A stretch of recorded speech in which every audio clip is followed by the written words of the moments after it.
بسم اللہ الرحمن الرحیم۔ السلام علیکم ورحمۃ اللہ وبرکاتہ۔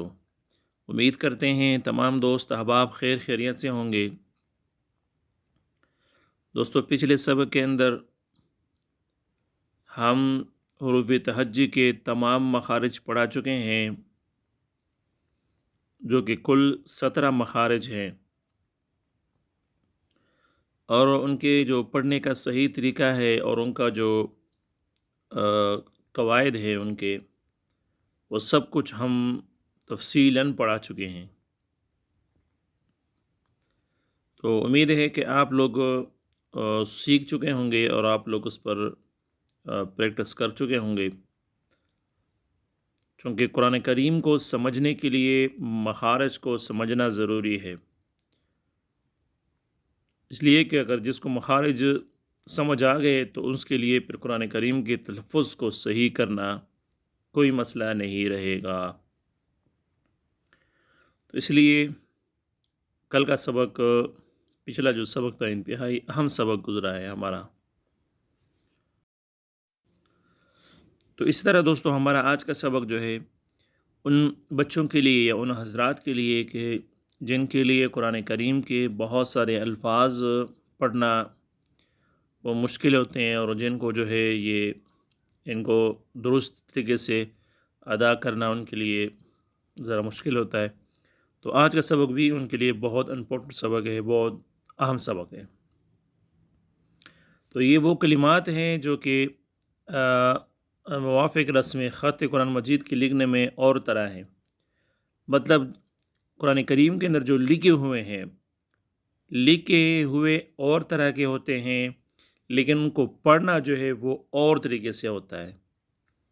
تو میں آپ کو کہہ رہا ہوں کہ یہ انتہائی اہم سبق ہے۔ اس کی وجہ یہ ہے کہ انہوں نے وہ تمام حروف جو قرآن کریم کے اندر ہے، جو لکھنے میں اور طرح نظر آتے ہیں لیکن پڑھنے میں ان کو اور طرح ہوتا ہے، اور طرح پڑھنا ہوتا ہے، تو وہ تمام حروف انہوں نے یہاں پر جمع کر دیے ہیں۔ باقی یہاں پر انہوں نے طریقہ بھی سکھلایا ہے کہ لکھنے کی صورت اس کی ان حروف کی اس طرح کی ہوگی، اور پھر پڑھنے کی صورت اس کی یوں ہوگی۔ یہ دیکھو، انہوں نے یہ لکھنے کی صورت بتلائی ہے، یہ والی جو ہے انہوں نے پڑھنے کی صورت بتلائی ہے۔ آگے یہ تیسری جو ہے لائن، اس میں انہوں نے نمبر پارہ اور رکوع، یعنی جس جگہ ہو وہ جگہ انہوں نے بتلائی ہے کہ کون سی جگہ میں ہے۔ تو میں سمجھتا ہوں کہ انہوں نے انتہائی آسان کر دیا ہے یہاں پر۔ جیسے یہاں پر دیکھیں، یہ انا کا جو لفظ ہے، یہ انا لفظ قرآن کریم کے اندر بہت ساری جگہوں پر آیا ہوا ہے۔ تو دیکھیں یہ انہوں نے یہ انا، یہ اس کی لکھنے کی صورت ہے جو قرآن کریم کے اندر لکھا ہوا ہے، اور پڑھنے کی صورت اس کی یہ ہے، یعنی اس کو اس طرح پڑھیں گے، یعنی لمبا نہیں کریں گے۔ اس طرح یہ اب سوتو، یہ دیکھو یہاں پر سواد ہے لیکن اوپر تھوڑا سا چھوٹا سین لکھا ہوا ہے انہوں نے۔ آگے اس کے پڑھنے کا جو صورت ہوگی وہ یہ اس طرح ہوگی، یہ اب سوتو، یہ جو انہوں نے لکھا ہوا ہے اس طرح مکمل لائن میں۔ اس طرح دوسری طرف بھی اسی طرح ہم پڑھیں گے، جیسے پہلے صورت میں لیکن، تو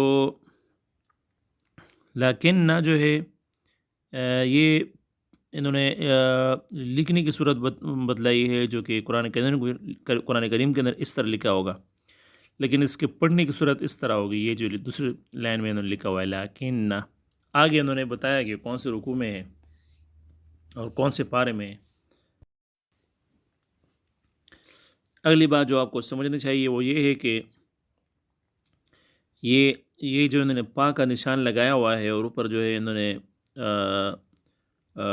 عدد بھی لگائی ہے، تو یہ پا یہ سپارے کی طرف اشارہ ہے کہ یہ کون سا پارہ ہے، نمبر 6، 7، 8۔ اور رکوع تو آپ لوگوں کو پتہ ہے، رکوع تو انہوں نے یہ نشاندہی بھی کی ہے کہ کون سے پارے میں آتا ہے اور کون سے رکوع میں آتا ہے۔ تو امید ہے کہ آپ لوگوں کو یہ سمجھ آ گئی ہوگی۔ یہ بہت سارے قرآن کریم کے اندر بھی لکھا ہوتا ہے، یہ مکمل پیج، اور نورانی قاعدے جو تجوید کے قاعدے ہیں، نورانی قاعدے، ان میں بھی یہ سب جو ہے لکھا ہوتا ہے، جتنے حروف قرآن مجید کے اندر آئے ہوئے ہیں۔